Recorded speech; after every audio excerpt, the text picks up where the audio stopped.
Selling a little or a lot, Shopify helps you do your thing, however you cha-ching. Shopify is the global commerce platform that helps you sell at every stage of your business. From the launch your online shop stage to the first real-life store stage, all the way to do we just hit 1 million orders stage, Shopify's there to help you grow. Whether you're selling scented soap or offering outdoor outfits, Shopify helps you sell everywhere. From their all-in-one e-commerce platform to their in-person POS system, wherever and whatever you're selling, Shopify's got you covered. Shopify helps you turn browsers into buyers with the internet's best converting checkout, 36% better on average compared to other leading commerce platforms. And sell more with less effort thanks to Shopify Magic, your AI-powered all-star. Shopify powers 10% of all e-commerce in the US, and Shopify's the global force behind Allbirds, Rothy's, and Brooklinen, and millions of other entrepreneurs of every size across 175 countries. Plus, Shopify's award-winning help is there to support your success every step of the way. Because businesses that grow with Shopify. Sign up for a $1 per month trial period at shopify.com/audioboom, all lowercase.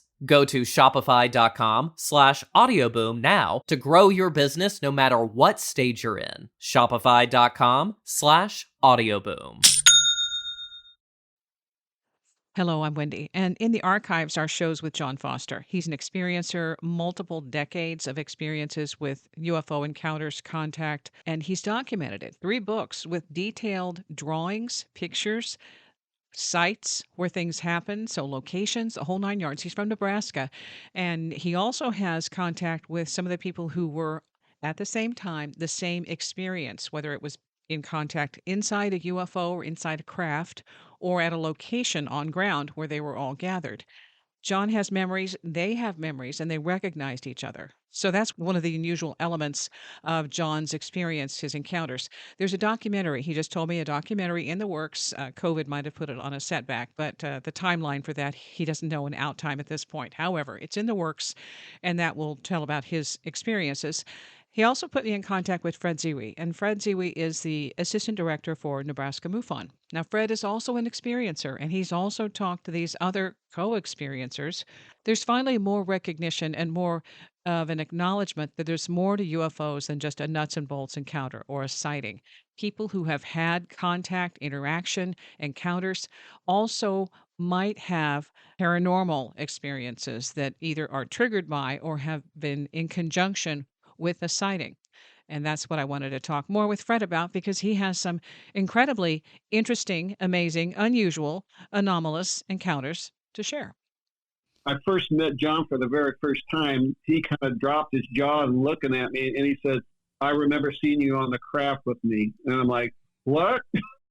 Fred Zewe, Assistant State Director of the MUFON Group in Nebraska. Experiencer, I've heard you talk about it before, adding the spiritual component to it, which I think is finally great to hear, because they were at first discounting anything paranormal, anything spiritual, anything that didn't have nuts and bolts UFO application. So that's a change. You also work with experiencers, the Experiencer Research Team, ERT, and I wanted to just talk with you more because John Foster suggested that I get in touch with you because you had more involvement with John and the other co-experiencers, the group experiencers who remembered this. This isn't fiction, this isn't fantasy, this is something they all were able to come together and recognize each other as experiencers of, I don't know if we want to call it abduction, but I would say contact or interaction with UFOs. So thank you. I appreciate your time.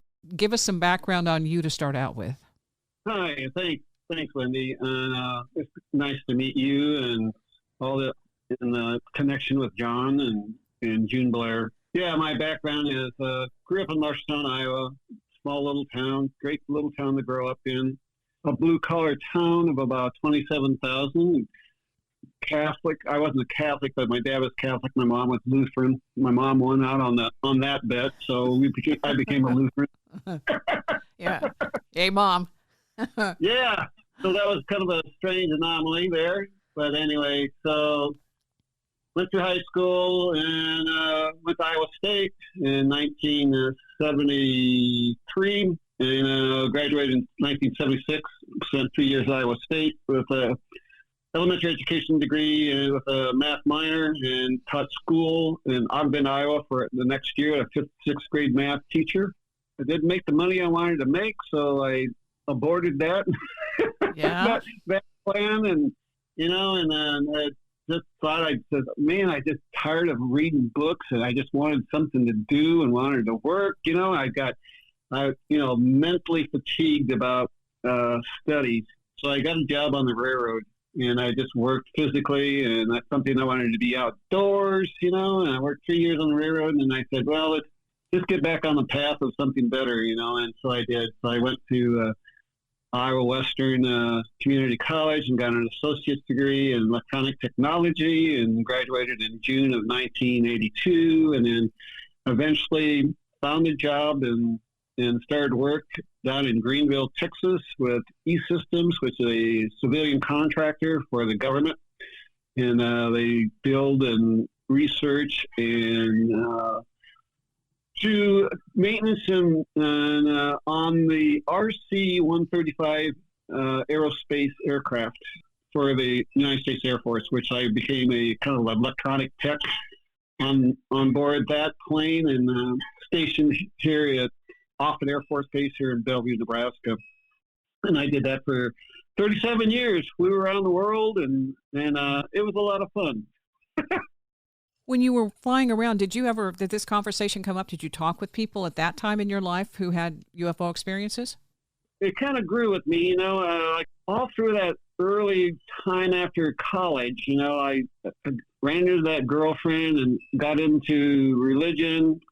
She became a reborn Christian, and I'm like, what's this about? And so I got into the spiritual part, and it really intrigued me. And I said, this is what I wanted to know, and I got into the metaphysics of it, and it really intrigued the heck out of me. And I got into that, and I got into meditation. I got into the Siddha yoga, meditating with the, and I got into gurus and started reading about Paramahansa Yogananda and Sai Baba of India and all these different things. And from that point, the UFOs kind of came in from my dreams. I really didn't say, what the freak? I didn't really care about aliens. What do they have to do with my spirituality at all? It was all, I wanted to fit with the guru. I wanted to take in the energies. I wanted to, see how they could manifest things right out of the thin air, That's what I wanted to know. But here comes this UFO. The dreams came in. I had that professor dream that came in and said I was in this classroom, and I just didn't know what I was being tested on. The professor was coming up and slamming this test in front of me, and I just didn't know what the professor wanted me to test on. And eventually he told me, I asked him the one question that was a reoccurring dream. And I asked the professor, do I have to take the test now? And he says, no, but you will have to take the test sometime later, but you will have to take the test. So I said, I kept on thinking, what the heck am I being tested on? And then that's when I started reading about aliens and UFOs and got into it. And then I had the one dream where I found myself in this dream, and I graduated from the university. So I knew I was on top of the topic, that this is what I needed to know more about. This was something in my past, and more dreams came about from that, Wendy, as you know.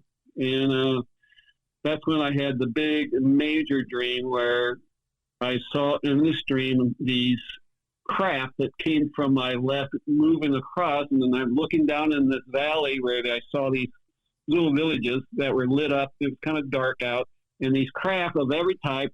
They were circular, they were sports crafts, triangular craft, every type of craft came flying in, stopped, and they right over each of the villages, and I saw this blue beam coming out of each of these crafts, and I'm like, all of a sudden these people are being levitated up into the craft with this blue beam, and I'm like, what people, come look, let's see what they're doing, and all of a sudden in the dream, this blue vortex beam came over the top of me, and I started levitating up the craft, and then I woke up. And that's when I said that I woke up that next morning, okay, is this past, present, or future? And as I told you that it's all three. So it's a continuation over the time, over the period. I found that I had experiences as a child, and presently then, and over the time, I still continued my visitations with the Greys. That levitation experience that you're saying you experienced in the dream, that's one of the things that John Foster describes in one of his books, of being conscious and aware.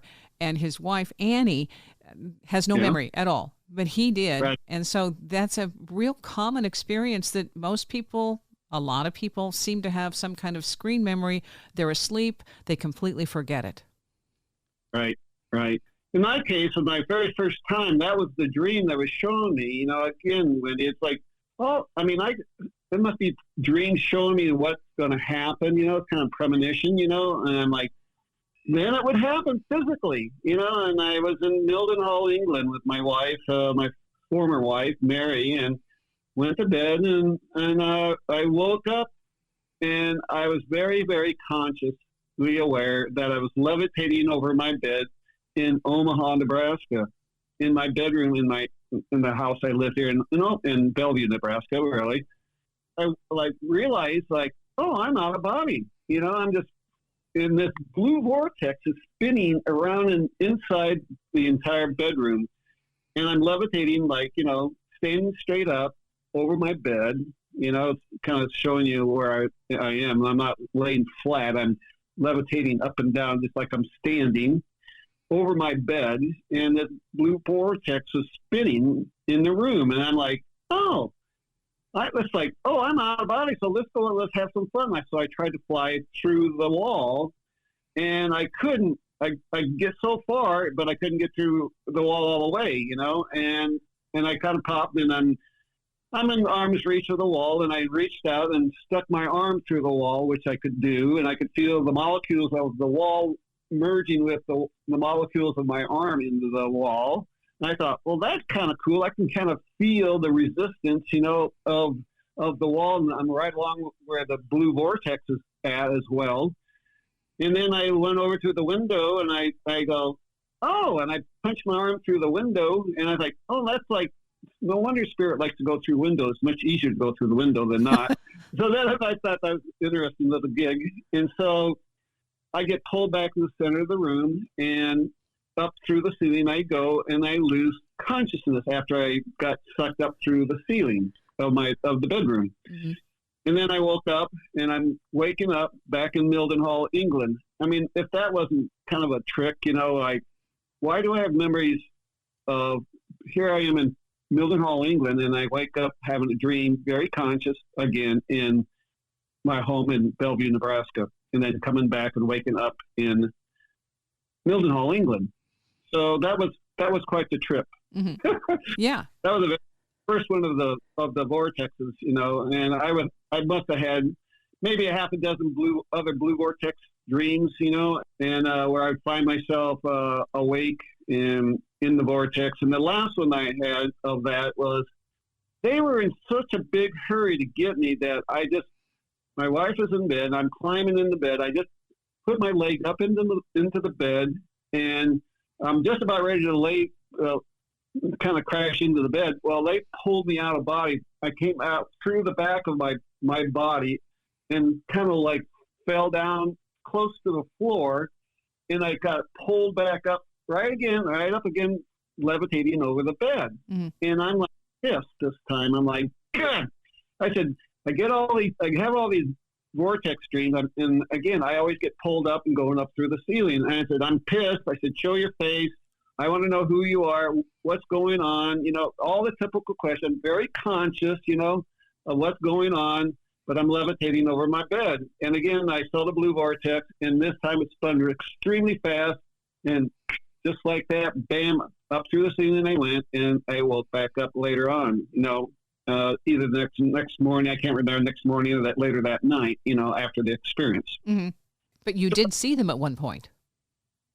Yes, I did. I did see there was several other experiences with my wife that I had. And one of the times we were just watching TV, and we got ready and went up to bed, and we were sitting in sitting in bed together, just chit-chatting about, the movie we just got done watching. And all of a sudden, I heard the front door open. I mean, it was literally, you could hear the door open. And then footsteps started coming up. There's probably like 8 steps in front of the front door up to the living room. And I told Mary, I said, Mary, do you hear that? And she goes, yes. And I'm like, the footsteps, and then all of a sudden the hallway lit up in light. And I'm like, whoa, what's with the hallway, light in the hallway? And I could hear the steps coming up. We have another little series of about 5 steps up to the hallway. I heard footsteps coming up there, moving down the hallway. And all of a sudden there was this big white flash, whoosh, and I go instantly in paralysis. And I look over, I can't move, but I can move my eyeballs, and I see 3 grays walking in from the head up. I could only see about half the head or chin up. I saw 3 grays coming in the bedroom. And what do? I lose consciousness again. And that's the end of that experience.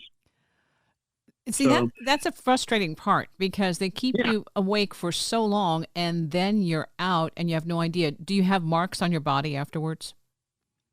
I don't remember any marks. I'm fairly athletic, so I can get hit really hard. I am very muscular, so I don't bruise like that. But I found that women, in that case, may have had bruises. I think I spoke to you one time. We had a meeting one time at landing, and the women started talking. We were all sitting there, some of us guys, but the women were chit-chatting about, oh, I got this bruise on my chest, and they all go, huh? And they go, you too? there were 4 women that were there, and they all had, because this one woman started talking about the bruise on her chest. It's like she thought maybe she had an experience, and the bruise was right there between her breasts, and all the women said, they all kind of lowered their blouse down a little bit, and they all showed us their bruise. All 4 women had bruises in the same exact spot. That's too coincidental. Yeah, that's too convenient. They were all experiencers. Yeah. I don't have any, but you women did, so evidently you guys are all connected somehow or another. And, and this whole group, we all met together, and we all seemed to get, like, June Blair started this metaphysical group, and we ended up, after being with this group for half a year to 3/4 of a year to a year, we all found out that we were all experiencers. We didn't know until John kind of came into the picture, and John Foster, and like, oh my God, we all have these experiences. We didn't know. And we just, luckily with June Blair, and she had the experience, and that's how I got to know John. I got to know June was the one that had the power landing building, and she had her experiences, and then talked about Zuma and Miranda, the other 4 that were all connected. And all 4 of these people had this powerful dreams, and if they were experiencers, and they were supposed to create this school, and John Foster was the engineer, and he was told how to create the school, and he designed it. He's an architecture engineer, and he drew it all out. He drew this beautiful school out with the symbols that he was being shown, that the kids from down in South America and Mexico, Central America, were supposed to come up and be a part of this school. And June was supposed to be, and the other 3 girls were be a part of this school aspect of it. So I was not a part of that, but John told me when I first met John for the very first time, he kind of dropped his jaw and looking at me, and he said, I remember seeing you on the craft with me. And I'm like, what? That was the funny part, because, I'm just new into all this, and like, you saw me on the craft? And he goes, yeah. And then later on, there was another girl that came in, Christy, and Christy came in, and she's had some experiences. She got a hold of Dr. Jack Casher from UNO, and Jack Casher was the state director for MUFON. And so Christy went and talked with him, Dr. Casher, about her experiences because she herself was going crazy. She was from the Midwest area and then had gone out to California and had just come back to Omaha. And she didn't know what was going on. She was having these experiences and says, oh, by the way, there's a ET support group at Power Landing. And so she would come, and she, too, told me over time that she saw me on the craft as well. So I have two people that told me they've seen me on the craft. Yeah. Which makes sense. You know, you're going somewhere and you just it's been blanked out. You're not being allowed to remember. Right. And it's kind of, I don't know why I was not able to remember, but it's just like as soon as I went through the ceiling, it was almost like a doorway, like a dimensional shift. And it just like wham, it just shuts me down every time. There's a recent experience that you talked about where there are two individuals and each has a similar but separate experience. Right. And that, I think, speaks a lot to what you're talking about right now. Yeah, I just got this MUFON case. It was probably it's like 3 months ago. These two individuals, one was from New Hampshire, the other guy is from Ohio, and they drove out to Idaho for some sort of gold mining type scenario. The one that's very involved with gold prospecting, things of that nature. Yeah. So they drove out to Idaho, and they go, we were at this haunted camping grounds too, and we left. This is all things that happen, But anyway, they were on their way home. They were going to drive straight through from Idaho.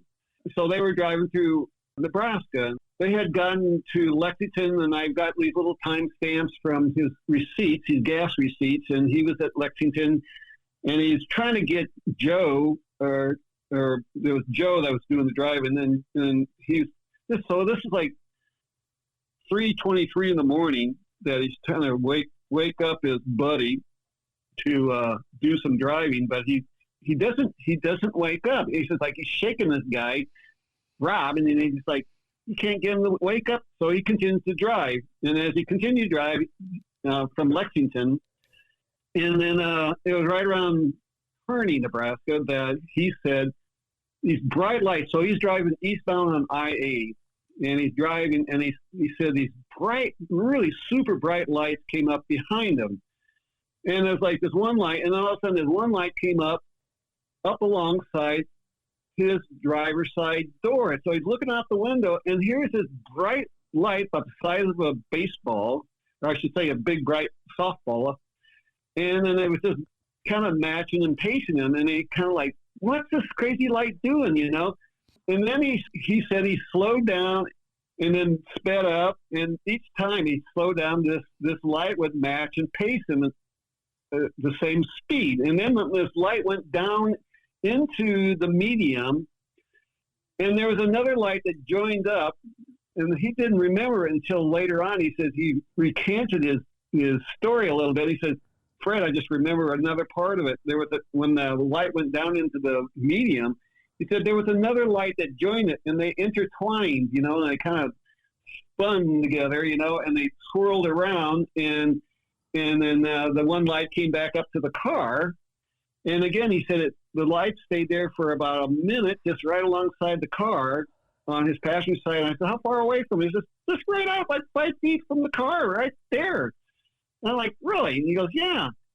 And then he said, all of a sudden, it just kind of merged back behind him, and it just finally disappeared. So then they go and get some more gas at this other gas station, and then Rob finally decides to drive.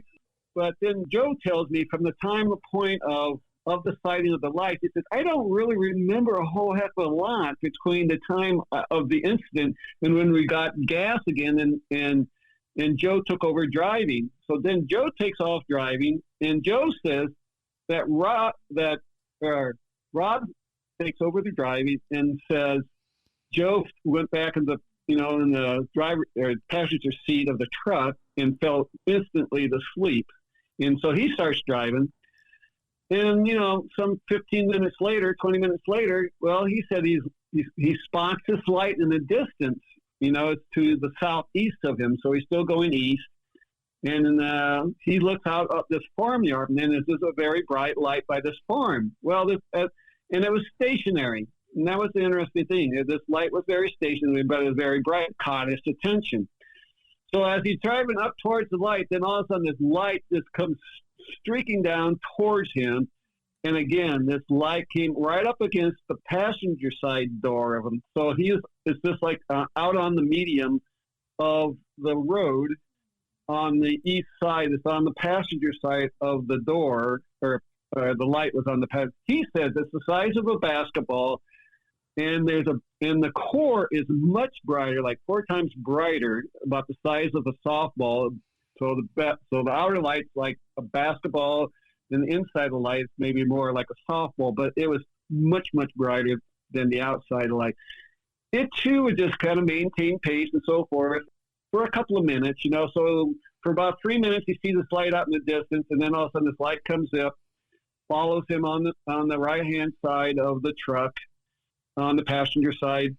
And then he says there was this exit sign, and we knew the light was going to smash into the exit sign, but what's the light do? It went up over the exit sign and then took off, and he just saw it just kind of dissipate and took off into the air, and that was the end of that light.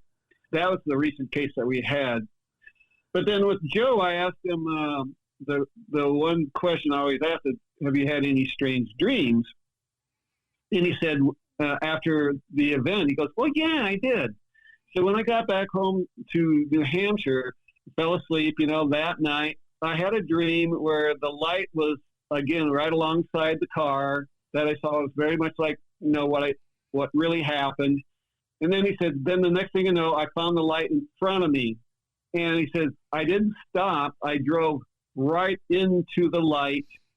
And that was it. He said, I drove right into the light, and I woke up like I lost consciousness and woke up from that dream. And I found that very fascinating. To me, as a ET experiencer and part of the ERT group with the MUFON, that the dream, it was basically kind of like hypnosis, where you pull out things from the subconscious that you don't remember.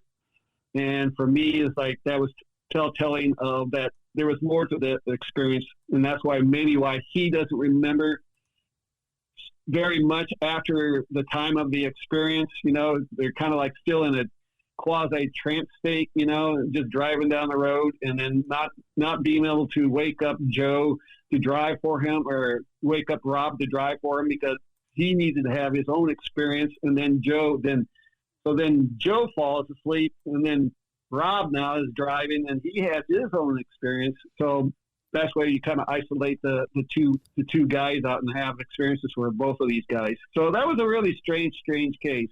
Do they have missing time? Were they able to figure that out at all? I did work the time skip, and it from Lexington to Greenwood, just outside of Lincoln, and then their next gas stop was Colfax, Iowa. And the mileage was just about the same, about 190 miles, and the drive time was about the same drive time, about 3 hours. So I figured that the incident had to happen after Lexington, so more towards Kearney. And Kearney is about a 40-minute drive from Lexington. Joe said, I'm like driving like 85 miles an hour, and the time frame was still the same. So he felt like he drove much faster than he normally would. I should have got there much sooner, but with the time stamps on the receipts, they were both the same amount of mileage and about the same amount of time. So it doesn't really matter the amount if they had any missing time or not, because you can have an experience within a microsecond and you won't remember a thing. Oh, yeah. Anyway. Yeah. It doesn't matter about time. Time is irrelevant. That's why I ask, if sometimes there is something that we can track. That missing time is a key. With the experiences that they each had a separate experience, but they describe similar events. The light is key for both of them. Right.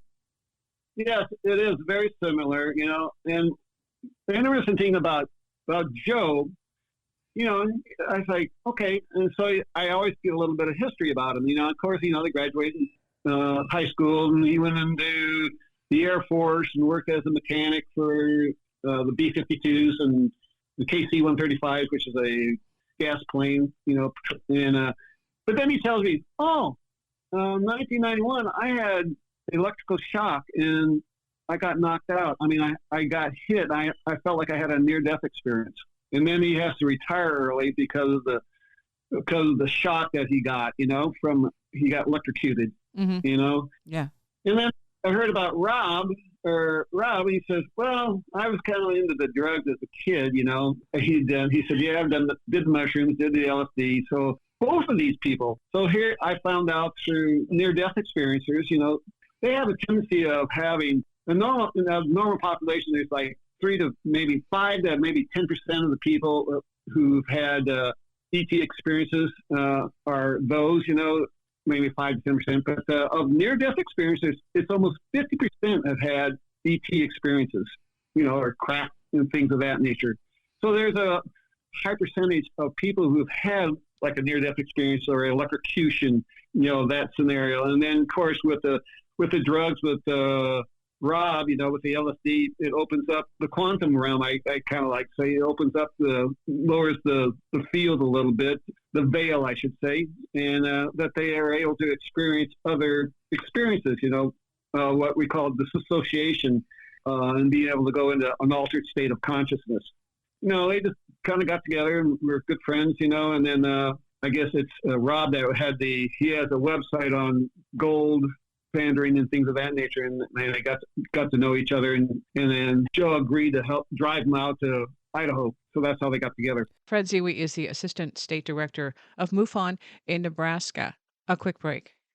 Selling a little or a lot, Shopify helps you do your thing, however you cha-ching. Shopify is the global commerce platform that helps you sell at every stage of your business. From the launch your online shop stage to the first real life store stage, all the way to did we just hit 1 million orders stage? Shopify's there to help you grow. Whether you're selling scented soap or offering outdoor outfits, Shopify helps you sell everywhere. From their all-in-one e-commerce platform to their in-person POS system, wherever and whatever you're selling, Shopify's got you covered. Shopify helps you turn browsers into buyers with the internet's best converting checkout, 36% better on average compared to other leading commerce platforms. And sell more with less effort thanks to Shopify Magic, your AI-powered all-star. Shopify powers 10% of all e-commerce in the US, and Shopify's the global force behind Allbirds, Rothy's, and Brooklinen, and millions of other entrepreneurs of every size across 175 countries. Plus, Shopify's award-winning help is there to support your success every step of the way. Because businesses that grow with Shopify. Sign up for a $1 per month trial period at shopify.com/audioboom, all lowercase. Go to shopify.com/audioboom now to grow your business no matter what stage you're in. Shopify.com/audioboom.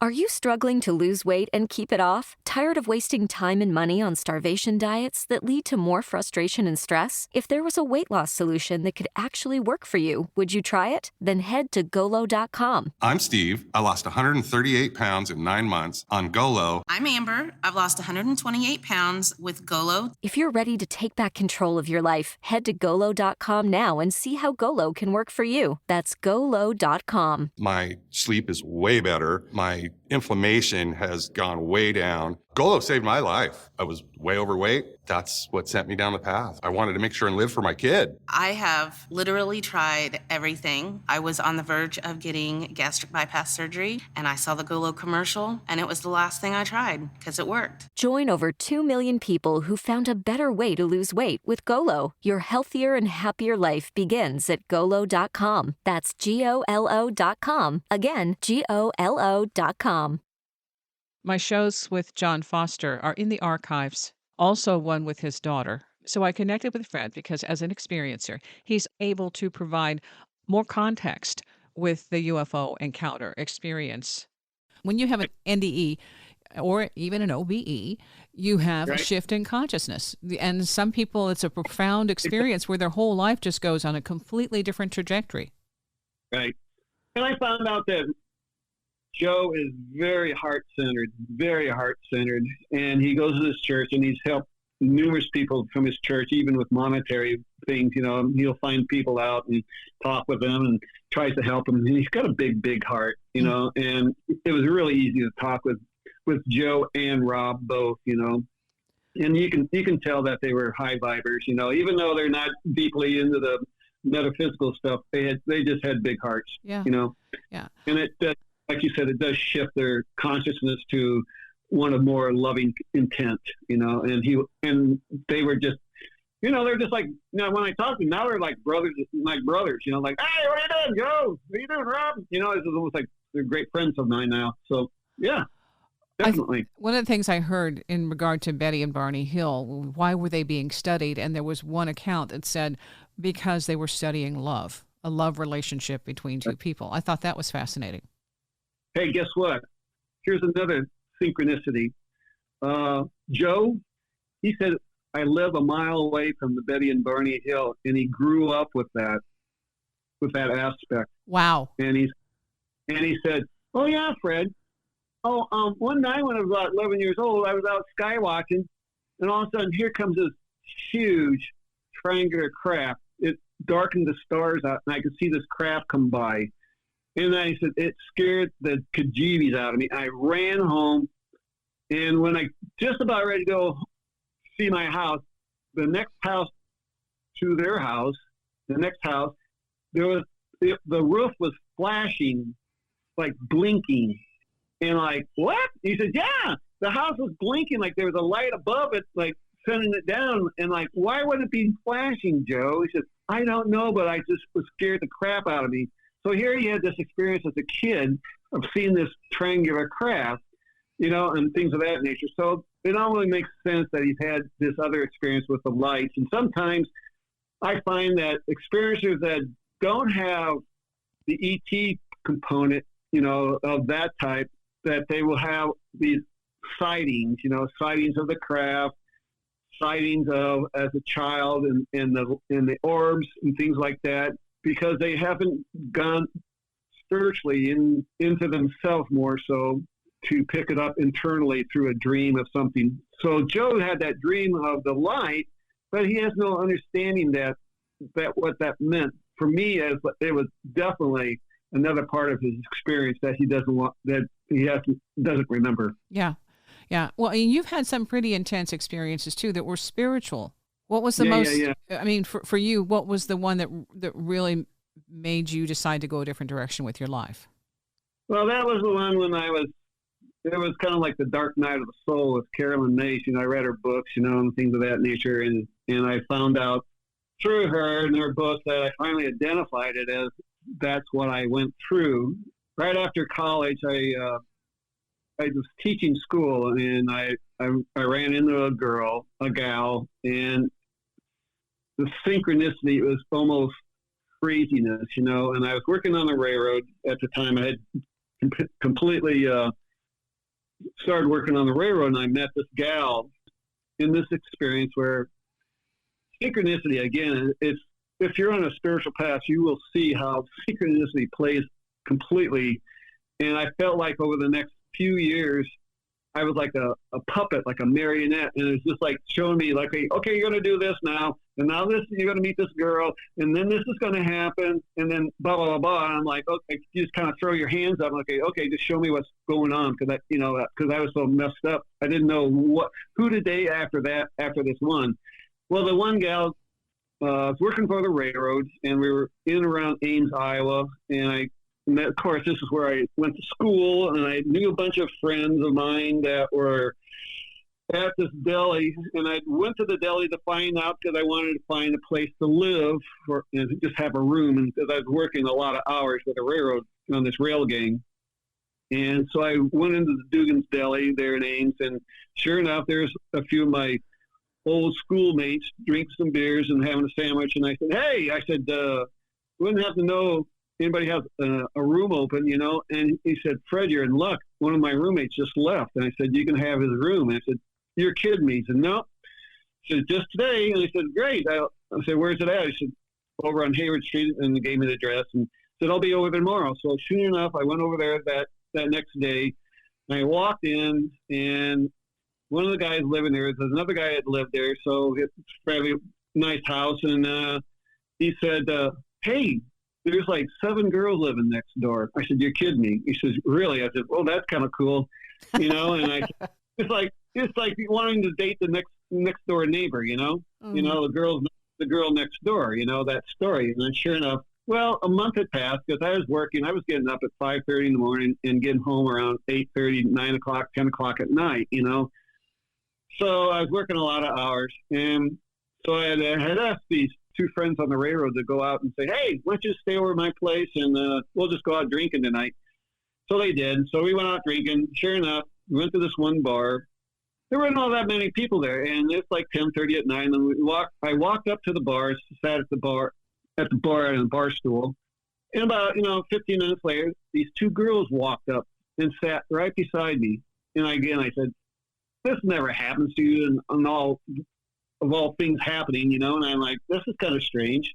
And so I conjured up a conversation with the girls, and then eventually I danced with one of the gals, and we were having a good time, and I said, just so happened that one of my fraternity brothers was getting married that weekend. So this was like a Wednesday night or so, and we were having a wedding that Saturday. So I asked one of the gals, hey, would you like to go to the wedding with me? With one of my fraternity brothers. Oh yeah, I love weddings. Sure, I'd go with you. And she said, great. I said, where do you live? She says, over on Hayward Street. I'm like, I live on Hayward Street. What's your address? She said, 514. I said, I live at 512. It's one of the 7 girls. What's the odds of that? It's uncanny, and then she's the one, we get together, we date for, about 2.5 years, we get engaged, and she's the one, again, here's synchronicity again. She graduates in interior design the next year, and she wants to move to Omaha because she thinks she can get a job there. So sure enough, we drive over to Omaha, and I don't know quite where this Regency Fashion Court is. That's this, I never knew where, I haven't been in Omaha, didn't know where to go. This is like in the 70s, 1978 or 79 time frame, and you didn't have Google Map. You didn't. You just got to figure your way out, on a map, So I just happened to stop in Council Bluffs to get some gas, and I asked one of the gas attendants, says, hey, where's your Regency Fashion Court over here in Omaha? And some guy overheard me and walks up and says, I'm going there right now. Just follow me. And I get back in the car with Gail, and I said, you wouldn't believe this. This guy heard me, and I needed to go. And sure enough, because we were kind of late, and he took me right there. I said, man, you can't ask for something better than that. Sure enough, synchronicity happens again. So then she's working this job, and she's in interior design. Her bachelor's degree was interior design, and she's creating kitchens. She's coloring the kitchens with some new appliances and things for a client, on this Saturday morning. And I get this intuitional hit, like the phone's going to ring. There's something I need to know, and which is unusual for me too. I was like, the phone's going to ring, and sure enough, 15 seconds later, the phone rings, and it's Gail, and she says, come on down here. We're talking. My boss is talking about these universal principles and talking about metaphysics. I think you'd be interested in that. And I said, really? So I go down there. Sure enough, that's where it all just laid me out. I'm like, this is exactly what I've been wanting to know. Because when I went to college, I said, there's something I need to know, but I don't know what it is yet. And that hit me right there. That was it. That was what I was supposed to know. I needed to know more about metaphysics. I go full tilt into metaphysics. I go to the school of metaphysics that this gal, her boss, was going to, and I start going to Unity Church, and my mind just goes, it just explodes with all this information. I said, this is exactly what I want to know, and everything resonated with me. Then over time, well, again, as I told you earlier, that we were engaged for 6 months, and about 2 weeks before we were supposed to get married, and then Gail had become a reborn Christian, 6 months earlier. So, and she comes up to me on a Friday morning and says, my dad and my brother are coming tomorrow, and they're going to take my things, and I'm going home with them to Cedar Falls, Iowa, and I'm breaking off the relationship with you 2 weeks before we were supposed to get married. And I just lost it right then and there. So when she left, I sat down, and I was my body just started to shake, and I started crying, and just guttural cries. And then I was go from that to a hysterical laughing. And I said, am I losing myself? Am I losing my mind? Is this what it means like going crazy? I didn't even know what was going on. Again, I just lost it. And then that's when I had a couple nights after that. I kind of went outside because I didn't know what to do. I just looked up and laying on the ground, looking up into the stars. And I decided, I just kind of cussed God out for even being conscious. I mean, I was going down the gutter real fast, you know, like I'm in love with this woman. I can't see myself without her. There's definitely a connection, a past life connection I had known about, you know, and with her. And I was like, I just don't know what to do with myself, you know, and I'm lost. So I just said, I looked up to the stars and I told God, I said, you better show up because I'm out of here. You know, I'm not in a good shape right now. So that's when I went to bed that night, and I fell asleep, and I instantly had this dream. And in the dream, I see myself through a doorway, and I'm seeing again, kind of like I'm sitting on this bar stool, and I see myself melt off the bar stool. My body just melted off the bar stool to a puddle of water on the floor. And a voice came to me and said, Fred, wake up. And I woke up, and I'm in paralysis. I'm in my bedroom, and I see all these little lights, like little mini universes, with all this sparkling little lights through the room, and it just lit up in light. I can look in the bathroom and into the closet. I could see everything in the room, but I'm in paralysis. Total paralysis. I can only move my eyeballs. This is the weirdest feeling. I've never had dream paralysis before. Such a strange experience. I couldn't move, and I fought, you know, trying to move, but I could only move my eyeballs. And I looked over, and I got this mirror that's like 3 feet by 5 feet, and here's this movie playing on the mirror. And I'm like, it's me and this other little boy. We're like junior high age, and we were riding our bicycles together in front of this junior high school. And I'm like, what the freak? You know, I was like, here I am riding this bicycle, and this movie's playing on the mirror. And I'm looking around in the room, and again, I look back in the mirror, and the mirror's still, and the movie's still playing. And then all of a sudden, I heard this tone, and the tone went like, doo-doo-doo-doo-doo-doo-doo-doo. And all of a sudden, it's like, click, and I blinked my eyes, and again, the whole thing just disappeared. I woke up. Room was totally dark. I couldn't see anything in the room like I could see everything in the room before, but the whole room was totally black. And I just said, what just happened? And then again, as I found out, you know, the lights and little universes and things of that nature were kind of like the cosmos, you know, and, you know, there's like, this is outer space, you know, and what was funny though, too, I look back at the, you know, when people say, when did you wake up, Fred? I'm going, when they told me to wake up. Yeah. So that was the start. That was the start of my whole progression. All the synchronicity, this gal walking into my life, puts me into this dark night of the soul, as Carolyn Mays talks about in her books, with various different archetypes and dark night of soul people have to go through in order to reach their spiritual potential. You know, you have to sometimes, just like Neil Donald Walsh, I heard about him, and who wrote the book Conversations with God. This guy went through hell. I mean, he's 50 years old, finds out that his wife comes up and says, I want a divorce. Gets the divorce. Not only that, he crashes his car, so he loses his car and all the stuff that's in his car, and he doesn't have any money. His wife is, you know, divorces him. He has no money. Then he finds him out he says, I'm in mid 50s, and I'm homeless now. And that's when he had his little dark night of the soul, so to speak. And that's when he started calling out to God, and then all of a sudden the voice started to answer him, you know, and that's when he started writing down all his messages in the writings. And then he said, your writings will turn into a book, you know, be one of the best sellers on the spiritual construct.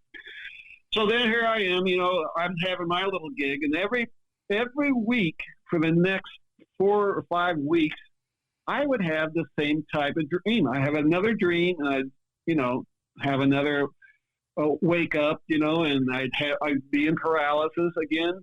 And one time I just levitated up out of the sheets of the bed, and I like, whoa, and I freaked out and slammed back into my body. Again, it's like every week, it's just like God had intended me to have these experiences because I was still kind of tipsy-toey going with this breakup, it just tore me up, and so it kept me thinking, and I was going to school of metaphysics. If it wasn't for the school of metaphysics in Unity Church and understanding all these other spiritual principles and these interior dreams and experiences, it pulled me out, to be a better person, and to understand that I'm going through a kind of a metamorphosis on the spiritual front. And then I had this dream. It was probably like 3 months later. I think I told you, Wendy, I think you saw the PowerPoint presentation of it.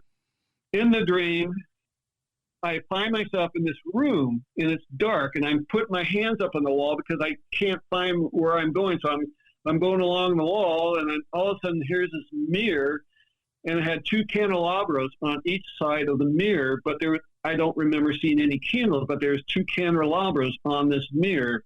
And so I go, oh, and I kept on going, and then all of a sudden I see this wall, and it had these frosted windows. It was glass frosted cubes, like these, like you would have in these buildings, and I'm like, what are these? And so it looked like a doorway, and I pushed on one, and it opened up, and I jumped up. It was like a seal, and I jumped up, and I looked up, and it opened up to an expansiveness of the cosmos, and then stars are out there. There's this calm sea, and there's these ships. Again, I use the word ships, like sailing ships on the calm seas. And this dream continued. I'm looking up at the stars, and I looked up. All of a sudden, the stars started moving, circling, and they circled together into this big circle. And then the stars formed into this goose, and this goose flew up into the air. And then the stars repositioned again, and they circled again and repositioned, and it formed into a face of Jesus. Then I'm like, oh, there's Jesus. And next thing I know, there's a huge hand that kind of dissipated, and then this huge hand comes out, and I'm standing on this, just a microscopic part of this, standing up on this huge hand, and this hand slams straight up in the air, like right up into the universe. And then I wake up, and I'm like, ugh. So over time, I did analysis of that dream, and again, the mirror, I'm lost, so to speak, and then here's the mirror, my perception, but there's no light, but there's two candelabras. Mm-hmm. That I found very funny. Who puts candelabras? You only have candelabras when there's no electricity. So I'm thinking, did they have, was this a past life, or something of that nature? But then the windows was the backside of a ship. And then I saw these other ships in the ocean, and it was calm. And the calm represents the grace of God, and the ships represented who knows what. And the stars is part of the galactic. And then the goose is the goose that laid the golden eggs, which again is the color of the divine. The divine energy is golden, the golden egg. The Christ is the level of Christ consciousness, and then also the swirling circle of the stars is represented the circle, which is the Om, the center point, or the Om, the unity, consciousness, and things of that nature. And then the hand was the ascension process of being ascended up in, with the help, working up through to the ascension process, where I learned more about that with Padman and Bava and various other people talking about the ascension process. So I found that very fascinating. You traveled a lot, though. And so did you meet Sai Baba? I did. See, that would be an extraordinary experience. It was. It was. And there was another one of those experiences I had, where for some reason I just saw Sai Baba, and then he had this ability to create vibhuti, which the vibhuti is this holy ash, and people would take the vibhuti and put it on their bodies, and it would heal them. All the devotees would think that this is a miracle substance, like a healing substance that they would put on it. And some of the devotees would have pictures of Sai Baba in their homes, and vibhuti would come through the picture into the picture frame, and vibhuti would appear in the picture frame. Like, God, I got to meet this guy. This guy is overwhelmingly, he's materializing all these things. I said, for me, I want to see the proof. I want to see what's real. This guy is just totally amazing. I wanted to be with him, So then I got into this Siddha Yoga meditation of Om Namah Shivaya and chanting that and things of that nature. And I got really in depth with the meditations. I found that when I'd get into meditations, I'd actually freeze. I would go into paralysis from the chanting. I would just have to sit there until it wore off because the energies were so high. I would have tetany. I don't know if do you know the word tetany, No, Wendy? no. I would do a breath meditation sometimes, and sometimes even when you chant, when you do breath meditation, you take in energy, and the body can't handle the energies. You're vibrating so high, the body just cannot move, and you just go into paralysis. And so much, I felt once I did this one time. I went into tetany. The body just locks up. I can't move. I could hardly even talk. And eventually, the energy dissipated, and then finally, I could move. But during that time of coming out, I felt like I could heal anybody. There was so much energy ripping through me. I said, I can touch you and heal you. Yeah. That's how much ripping through me. And that's kind of the same way. Sometimes I'd chant and I'd have this tetany that come over me, and I just go into kind of a frozen state. And then eventually, as time went along, I went to, that's another long story, where I went to Okinawa, and that's where I had, meditation. I thought about this girl in a wedding dress, in this dream, in this meditation. I got a vision of this, like I'm supposed to meet this gal, but the wedding veil was across her face, and I wasn't supposed to, I said, maybe I'm not supposed to meet her or know her, but she was to identify herself to me because the veil was over her face, so I wasn't to identify her. Sure enough, I go to Okinawa with my job. I got down in Greenville, Texas, and they shipped me over to Okinawa. And I just get to Okinawa, and it's the first day I'm there, and I walk on the base, and I run into this guy. His name's Sal Shudo. I said, what do you do? He says, oh, I'm a DODS teacher, a DOD teacher. I was like, oh, what do you do? He says, I teach English and this and that for the high school. I said, what else do you do? He says, oh, I'm in the Siddha Yoga. I'm like, you got to be kidding me. Another synchronicity. First guy I meet, the first person I talk to, he's in the Siddha Yoga, and he goes, oh, yeah, by the way, we're having a weekend retreat this upcoming Wednesday, or this upcoming weekend. I'm like, you got to be kidding me. And it's like, ding, ding, ding, more synchronicity. So I'm in the right place. Sure enough, Sal takes me out. We go to this very nice kind of a church retreat center, and it's out looking over the ocean. Very beautiful. I walk in there, and here are these two girls, and I go, it's one of these two girls. I already know it's one of these two girls. And I walk up the one. We start chit-chatting, talking, and the next thing I know, I'm dating her, and the next thing I know, I'm at Sal's Hatha yoga class, and we're talking, and I'm getting to know her, and the next thing I know, she tells me, it's like, Fred, when you come in and want to talk with me, because she puts in hair products at the commissary, and I would go and talk with her over the lunch hour.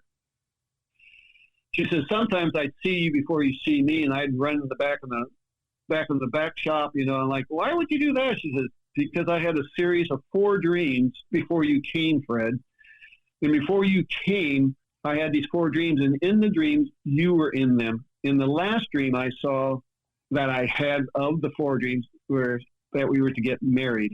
And I'm like looking at her, I'm going, I never told her about the dream I had about, seeing this woman with the veil across her face. So she's identifying me. God told me she's identifying me in her dreams, which she had prior to me even meeting her, but I was in her dreams. Okay, here's the synchronicity again. And I ended up, yes, we got married. So when we were heading back to the United States, I was done with my 2-year PCS there with working my job in Okinawa. I decided to go to Sal says, Fred, you need to go see Sai Baba and Guru Mai. Guru Mai was another of the gurus for the Siddha Yoga folks, but I also wanted to see Sai Baba. So we went to India. Sure enough, we went to India and had fun and went to see the grace of the gurus and darshans and things of that nature, sing the songs. And here comes Sai Baba, and we were trying to get a meeting to talk with Sai Baba, but you could write these letters. So I wrote this letter to Sai Baba saying I wanted to be his devotee and how could I serve him, because that's all I wanted to do. I was in the mindset, Wendy, that I could give a shit about work, about money. I was all about the guru. I was all about sitting with him and mastering myself and become enlightened. And that's all I wanted to do. That's all I wanted to do. I could care less about the material because I was so on this path of spirituality. Well, Sai Baba comes up and grabs that letter. Sure enough, he takes it. I didn't know I could ask questions, but he just looks at me and walks off, you know. And then Darshan left, and I walked over and saw Mary, because women sit in one place and the men sit in the other. So here's Mary. She's crying her eyeballs out. I go, what happened? He said, Sai Baba came and he took my letter. I said, you gave a letter too? He goes, yeah. I said, I asked him questions. Oh, you asked him questions? He said, yeah. Like, good. I said, I didn't know we could ask questions to him. And then she said, I asked him several questions. He answered them. And then he started walking away. And then Mary said, I asked him a question in my mind. And he turns around, comes back, and answers the question. And then he graced her with his energy and then just cheered her up. I mean, the energy just ripped through her, and she just started crying. Mm-hmm. And I said, that's why you're crying? She says, yeah. I says, yeah. So we come home, and about 3 months later, I'm downstairs in the basement. I'm meditating. I'm not thinking about Sai Baba. I'm not thinking about nothing. I'm just sitting there meditating, and I heard this rattling chains, almost like Christmas Carol movie with Scrooge, you know, and the chains are just rattling. And so it brought me out of my meditation. I'm looking to where the sound comes from and down the floor. And then all of a sudden I looked up to the right-hand corner, up in the corner of the room. Here's this big orb with the silhouette of Sai Baba in this orb. I'm like, you got to be kidding me. I'm looking up, and I'm looking at this orb. It's brilliant. And with, again, the silhouette of Sai Baba within this orb. And I said, I'll go back to my meditation. You can talk to me there, Sai Baba. So then I go back to this meditation, and all of a sudden here a dream manifests. And there I'm standing in front of this bed, and on the bed headdress are two clocks. One clock has a single set of hands, of analog hands on the clock, on this one clock. And the other clock has multiple double dial hands on the clock. So there's multiple hands on this clock. I see my father on the bed. He disappears. Then I see my youngest sister. She sits on the bed. He disappears. Then all of a sudden, Sai Baba manifests and appears in front of me, 3 feet away from me. He had all these beads around his neck. He takes one of the sets of beads and he puts them around my neck, and he looks at me, and just like that, he disappears, and I wake up, and it's so freaking real. You know, it's one of these things like you can't not think the difference between real reality and the dream is just so real. So I'm reaching up to my chest, I'm patting it's like, what happened to my beads? Where's my beads? Where's my beads? And I'm tearing up. The beads are lost, you know. I'm like, where did the beads go? And I'm like, oh my God, of course it's all astral. Fred Zewe, a quick break. Selling a little or a lot, Shopify helps you do your thing, however you cha-ching. Shopify is the global commerce platform that helps you sell at every stage of your business. From the launch your online shop stage to the first real-life store stage, all the way to did we just hit 1 million orders stage? Shopify's there to help you grow. Whether you're selling scented soap or offering outdoor outfits, Shopify helps you sell everywhere. From their all-in-one e-commerce platform to their in-person POS system, wherever and whatever you're selling, Shopify's got you covered. Shopify helps you turn browsers into buyers with the internet's best converting checkout, 36% better on average compared to other leading commerce platforms. And sell more with less effort thanks to Shopify Magic, your AI-powered all-star. Shopify powers 10% of all e-commerce in the US, and Shopify's the global force behind Allbirds, Rothy's, and Brooklinen, and millions of other entrepreneurs of every size across 175 countries. Plus, Shopify's award-winning help is there to support your success every step of the way. Because businesses that grow, grow with Shopify. Sign up for a $1 per month trial period at shopify.com/audioboom, all lowercase. Go to shopify.com/audioboom now to grow your business no matter what stage you're in. Shopify.com/audioboom. So Sai Baba came to me, and to me that was, you're a devotee. When he put the beads around my neck, says, you're my devotee, and you can serve me here in Omaha. That message is so loud and clear. And the thing I think we want everything to happen right now, immediately. Yeah, this was over, a 2-year period, with Mary, but then Mary and I come back, and we start getting into this, the ET stuff. And every time I start talking about ETs, well, she said, quit talking about it. Because I'm starting to pick them up. And then she tells me the story. And I think one of the times I said, well, what do you know about ET? She says, well, when I was in high school, I graduated and I became an operator for Mall Bell. And I worked from 2 to 10 o'clock at night. And one night I came home, and, it was after 10, I probably got home around 10:15, 10:30. I walked into the kitchen, and then walked out in the living room. And there she said, I see this blue beam shining through the picture window of the living room. I said, what? And it says, what else? He says, well, my family was there, and they were all frozen. Like, what? I said, yeah, they were all frozen. I said, they were in paralysis. I said, you're kidding me. He said, yeah, and this blue beam coming through the window. So I walked up to the window and looked out. And there she said, I saw a craft and this blue beam coming out of the craft into the house. And I could see the blue beam coming into the living room. I said, what happened after that? She said, I don't know. I woke up next morning. So there again, there's the blue beam. There's the craft. There's the connection between Mary and me and the ETs. And then, as I told you, here's Mary and I in the bedroom with they didn't even knock at the door. Come on. They just walked through the doorway, and they walked up the steps. I could hear the footsteps on the thing. And then another time, here's another experience I had with Mary. Mary and I were, sleeping, All of a sudden, I woke up. I just woke up, and I did a perfect L seat straight up. And a hand and arm came across my lap. And I'm like, who's that? And like this arm. And I'm like, oh, it's Mary. Mary had put her arm back and said, you're back. I'm like, what? He said, what are you talking about? I'm back. I said, and she says, you don't remember? I go, no, I don't remember. I just woke up. I said, but I'm wide awake. I said, I just came from a deep sleep to L position. I just flipped myself straight up. And and then you put your arm across my leg. That's all I remember. I said, what happened? She said, the ETs came and they pulled the covers down and did an examination on me. And then once they were done with me, they went around the bed and they pulled the covers down to do an examination on you. But I pulled the covers back up because I was cold. She did that a couple of times until the point where she said she looked over at the wall. There was a portal that opened up to the wall, and I pulled you out of bed. And you were standing up there. You took a step and you hit the wall.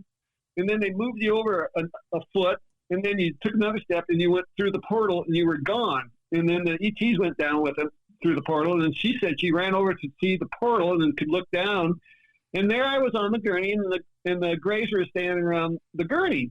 And they looked up at her, and Mary goes, oh, my God. And she got scared. She ran into the bathroom, and she says, well, that's silly. I said, if they can go through the wall, they can go through the door. Sure enough, they came and got her from the bathroom and brought her down. And Mary said, I helped them do what they needed to do with you on the gurney, and they brought you back. And then that's when you woke up. Now, how crazy is that? That's excellent. You still don't get to see it. Everybody else around you does. Yeah.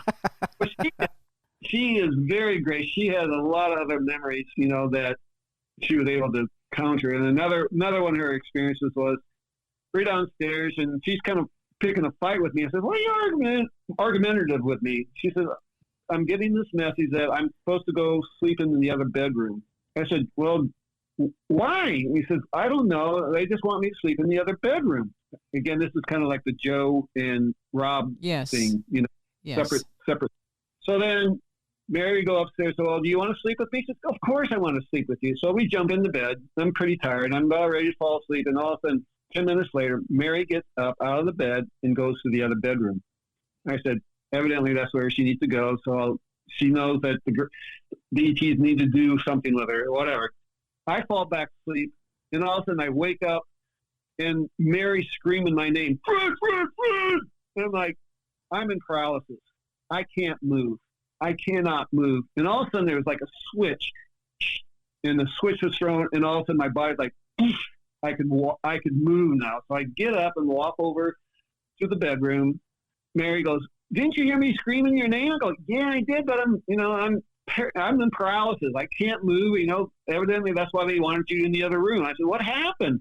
And she said, "Well, they came and they, before I saw them, they put a pillow over my face." I'm like, "What?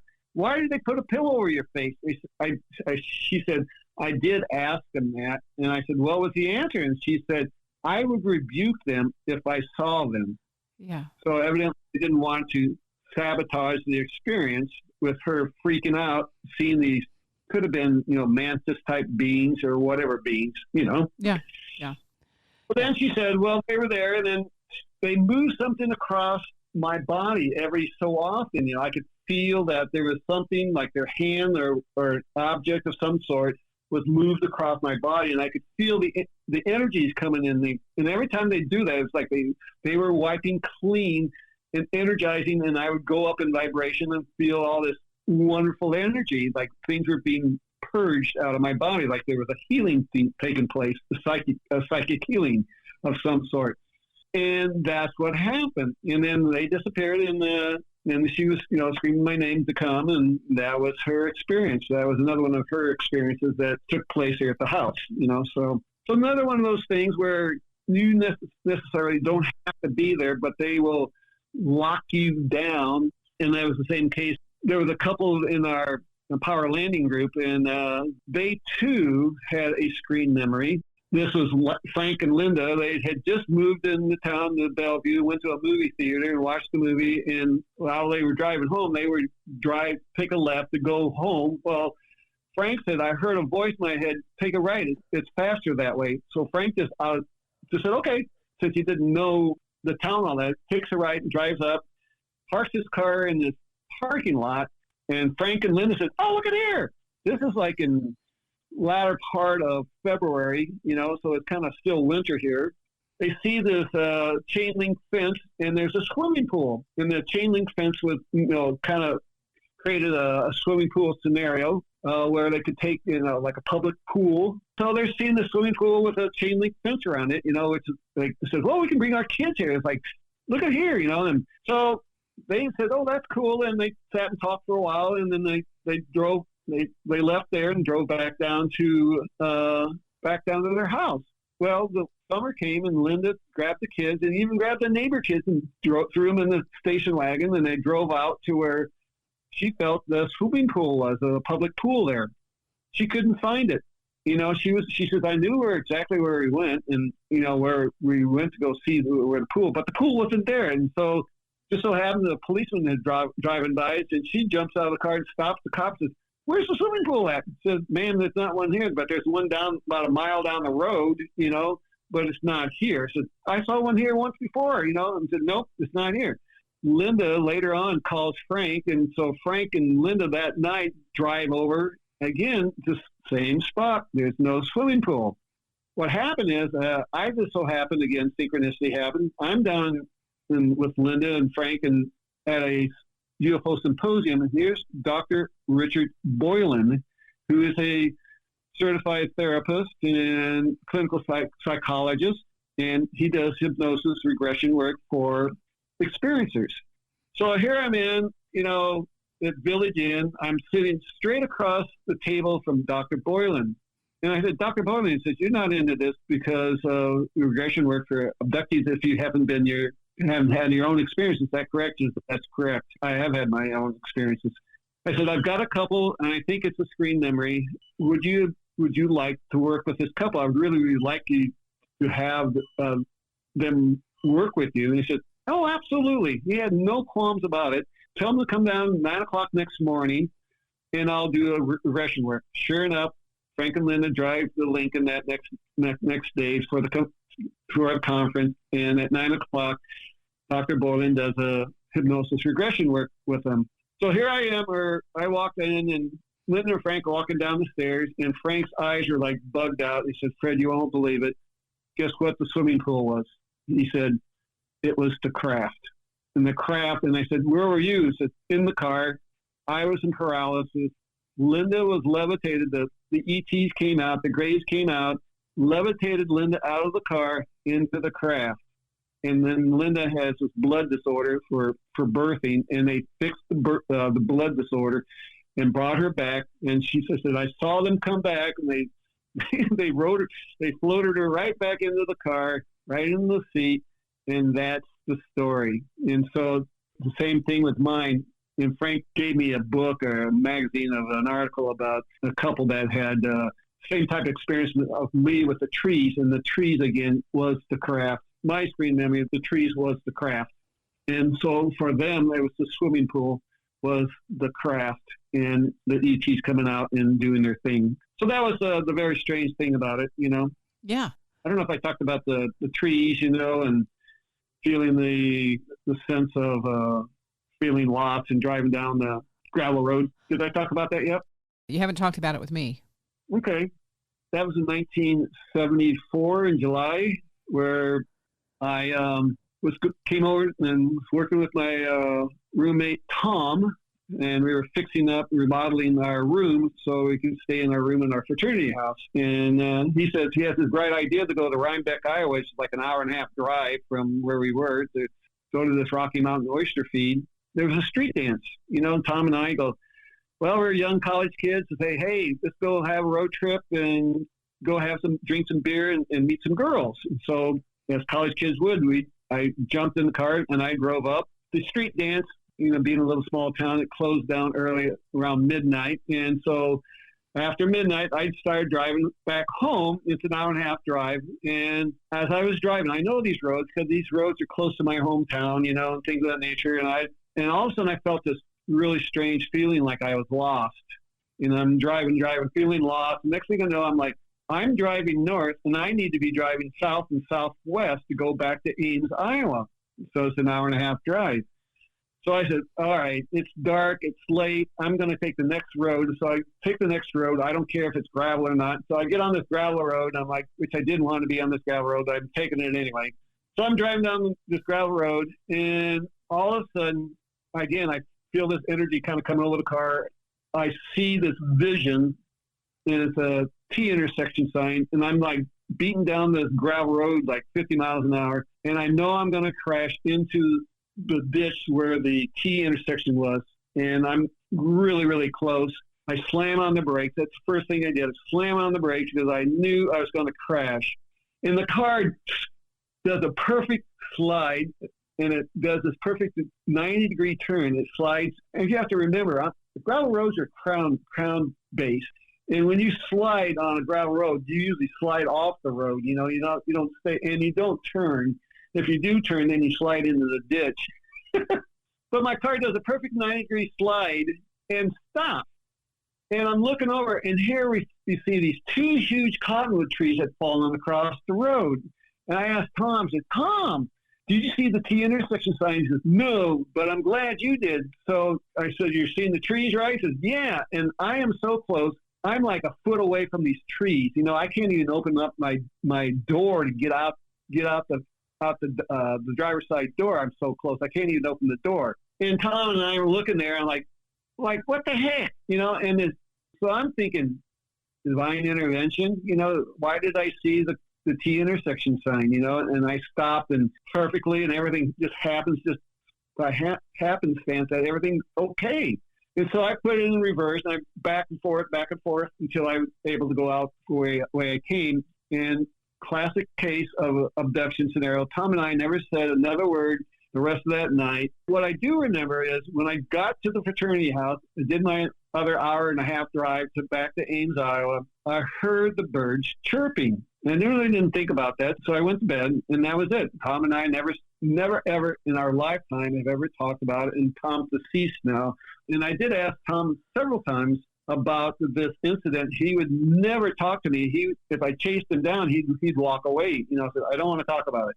What happened is I got to the idea that the birds were chirping. Well, I found out birds chirped around 4:30 to 5 o'clock in the morning. Well, if I left at midnight or even 12:30, even at 12:30, I would have been home around 2 o'clock in the morning. The birds chirp at 4:30, so I've got at least 2 hours of missing time.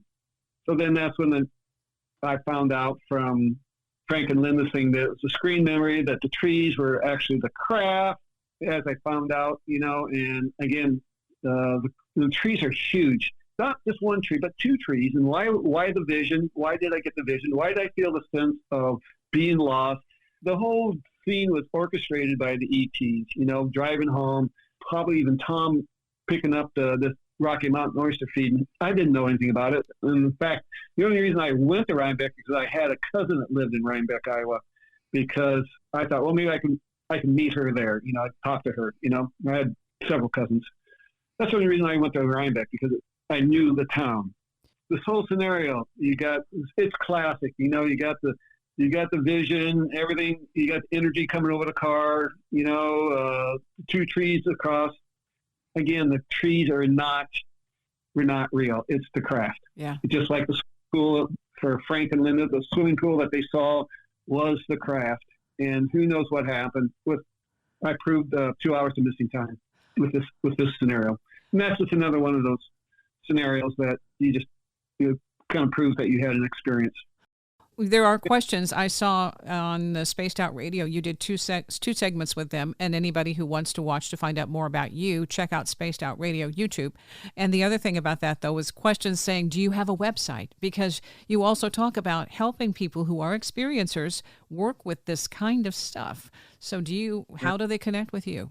Well, I don't have a website or anything of that nature. I just kind of let synchronicity and people who have experiences and cases come to me. So I'm pretty busy with that. But if if they want to talk to me, if they do have experiences, they can write me. It's just Fred Zewe, Fred, it's all one word, Fred Zewe, ZEWE @cox.net. If you've got an experience, you want to talk to me about it, I'd be more than willing to help and talk with you about what's going on and offer you some support, which I would help people who have support with the ERT group and things of that nature. Well, you're also in Nebraska, the Assistant State Director of MUFON. So when you're current and looking at these cases as an ongoing basis, so yeah, you would be busy, but at the same time, you would also have access to other information that might not be out in mainstream public.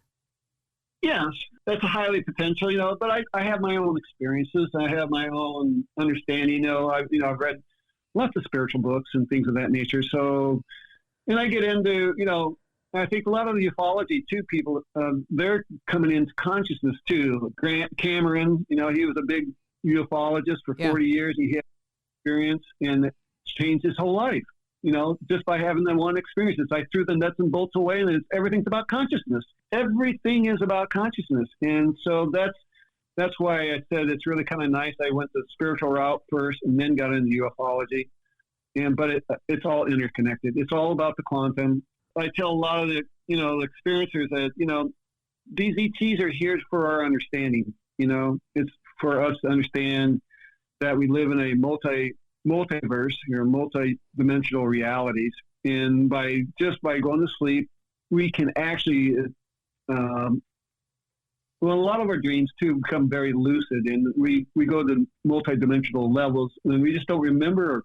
There's lots of people that remember their dreams where they go to the craft. Even as kids, kids can remember, going on the craft, and they're teaching them physics and psychology and all kinds of different things, star systems and things of that nature. So it goes way down the rabbit hole.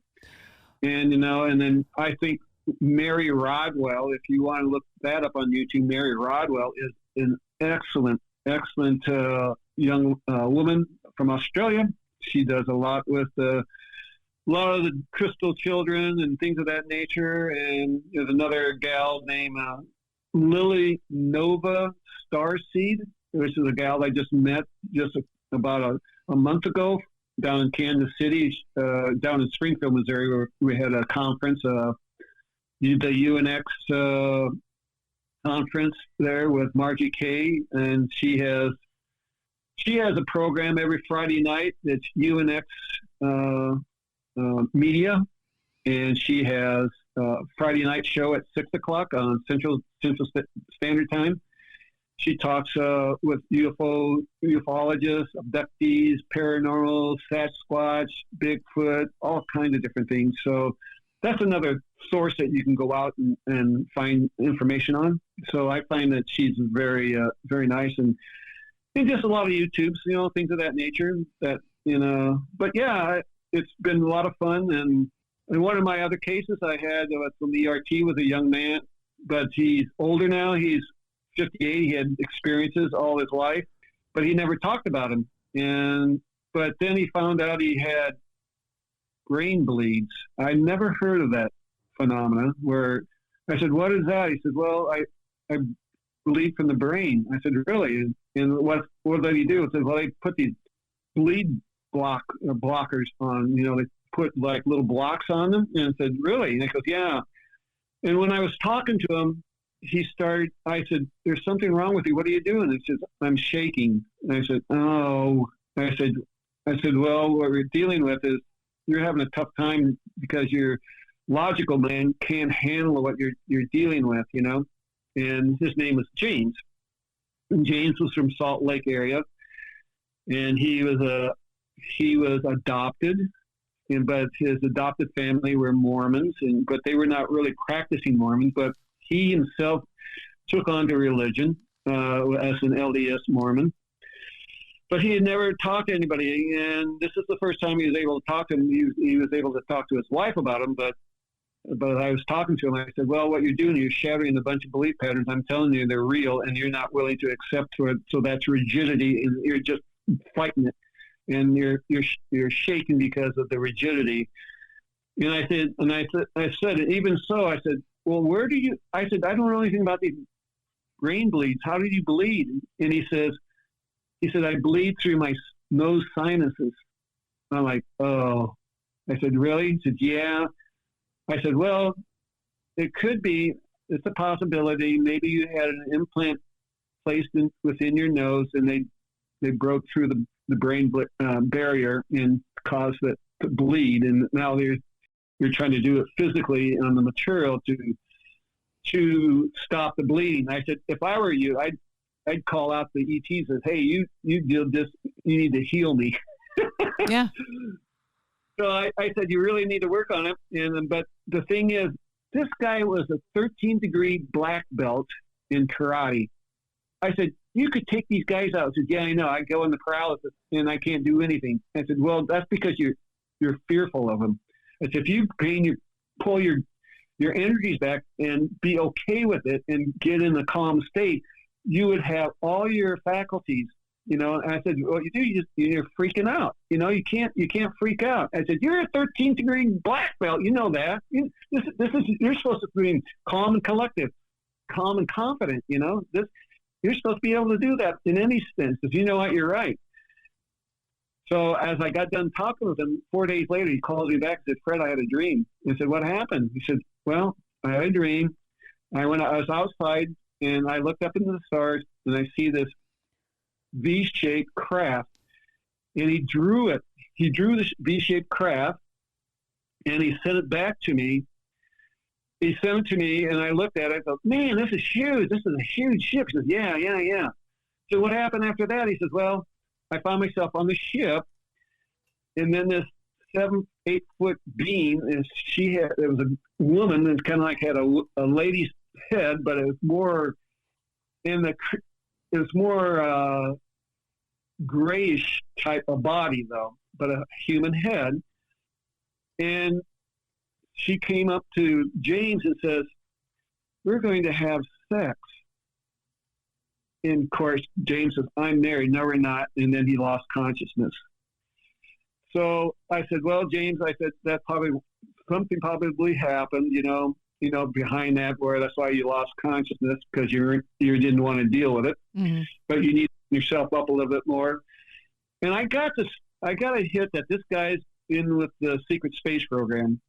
I don't know why, but I said, "James," I said, he was talking to me about other things, about the craft. And, I mean, this is a huge V-shaped craft. And I got this thing like, he's been on this craft.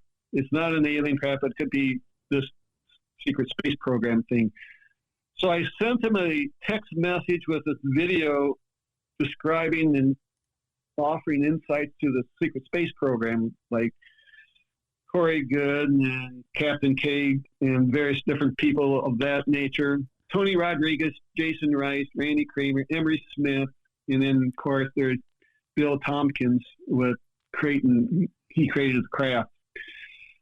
So I sent him James's video. Then he calls me back about 2 days later. He said, "Fred, you wouldn't believe it." I said, "What?" He said, "After you called me," he said, "2 guys came and knocked at my door." And who were they? They identified themselves as naval intelligence officers.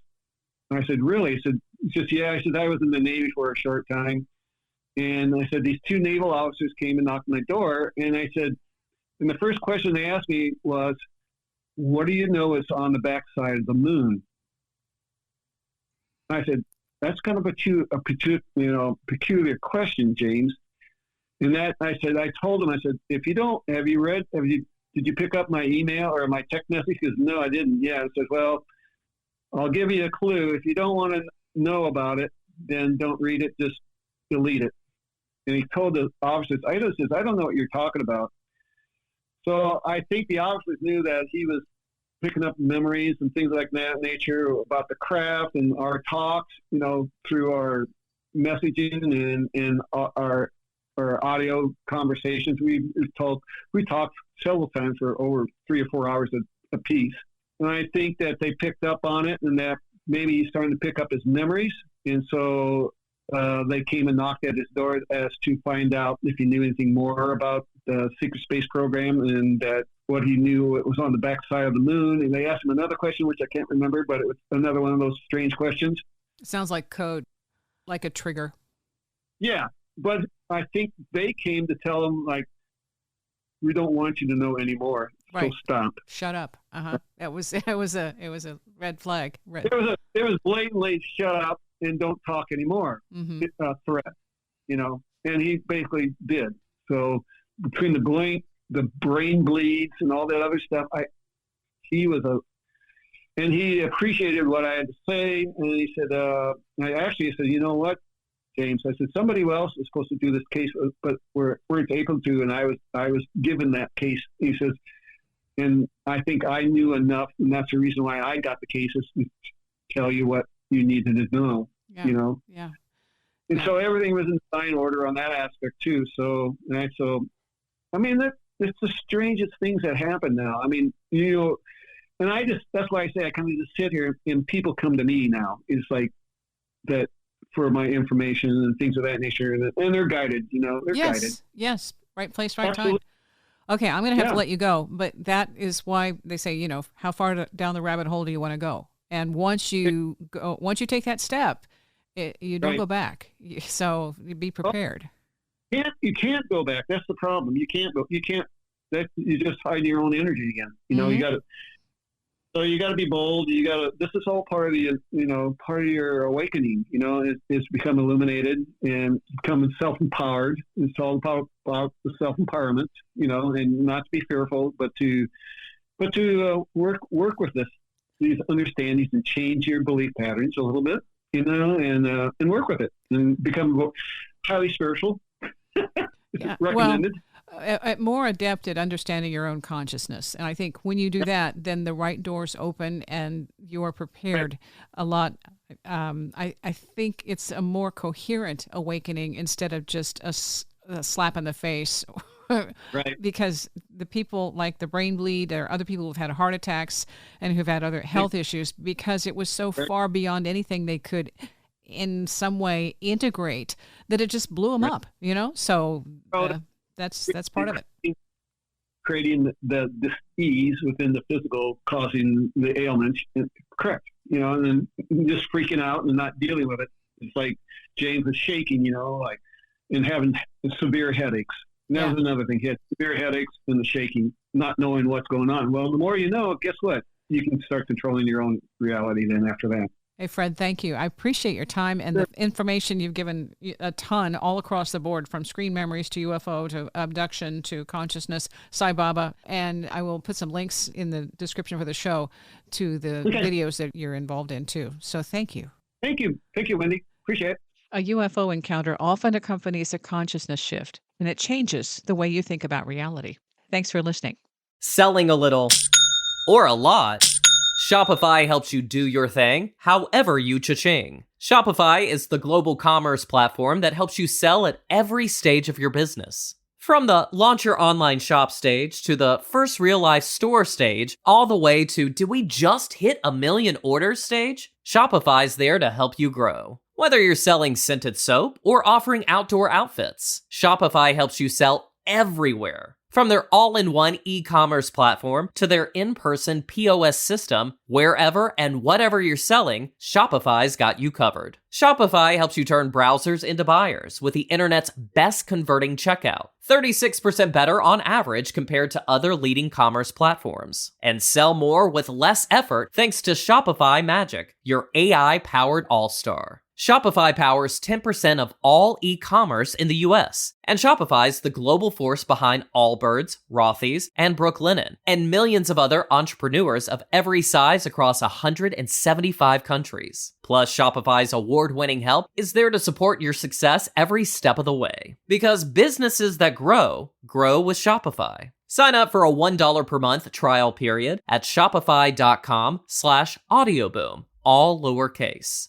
Go to shopify.com/audioboom now to grow your business no matter what stage you're in. Shopify.com/audioboom.